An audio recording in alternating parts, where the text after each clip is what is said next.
Okay, that's a quick video on my BMW X3 M40i 2021. I have a problem with the ambient light. Only this thing here is working on this side. This is not working. This is working here in the middle. Nothing on here, in the back. Now it started. So that's actually a perfect moment to show how up. Now it comes on and off. Also here as well, for some reason. So that's the main problem. It's in the whole car. Now it kind of, yeah.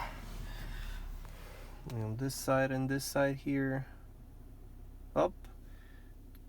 It went off again, but this is working, and this is working here only. So that's the main issue. Now it's not on.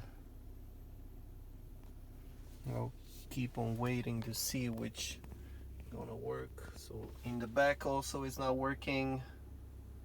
You can see on this side and on this side as well, it does not work.